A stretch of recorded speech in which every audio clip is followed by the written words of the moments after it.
When Rumata passed Holy Micha's grave, the seventh and last along the road, it was already completely dark.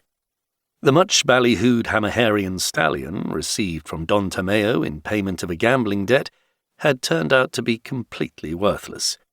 He had become sweaty and footsore, and moved in a wretched wobbly trot. Rumata dug his knees into the horse's sides and whipped him between the ears with a glove, but he only dejectedly shook his head without moving any faster. Bushes stretched alongside the road, resembling clouds of solidified smoke in the gloom. The whine of mosquitoes was intolerable.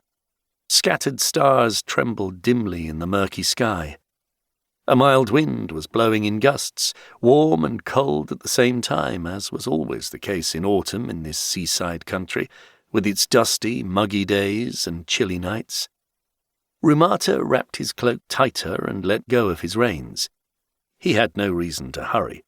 There was still an hour until midnight, and the jagged black edge of the hiccup forest had already appeared above the horizon. Ploughed fields flanked the road. Swamps flickered beneath the stars, stinking of inorganic rust. Barrows and rotting palisades from the time of the invasion were visible in the dark.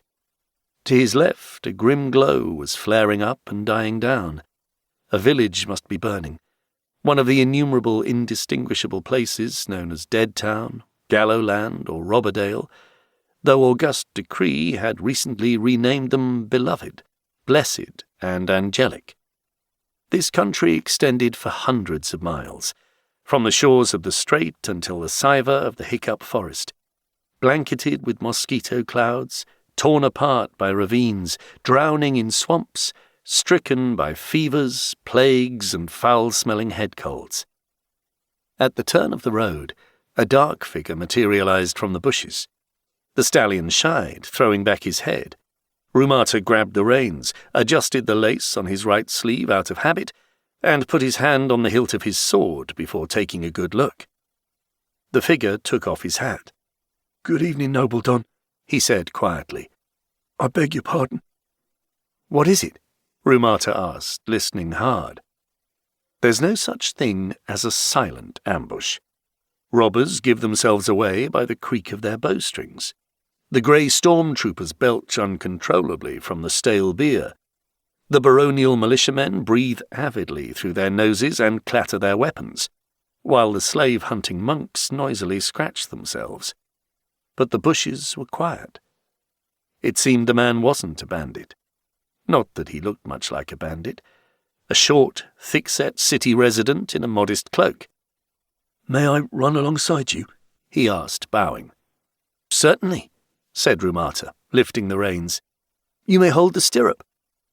The man began to walk next to Rumata. His hat was in his hand, and a substantial bald patch shone on top of his head. Probably a steward, thought Rumata, visiting the barons and cattle dealers, buying flax or hemp. A brave steward, though. Maybe he isn't a steward. Maybe he's a bookworm, a fugitive, an outcast. There are a lot of them on the night roads nowadays, more than there are stewards. Or maybe he's a spy. "Who are you and where are you from?" Rumata asked. "My name is Kian," the man said sadly. "I'm coming from Arkanar." "You're running away from Arkanar," Rumata said, bending down. "I'm running away," the man agreed sadly.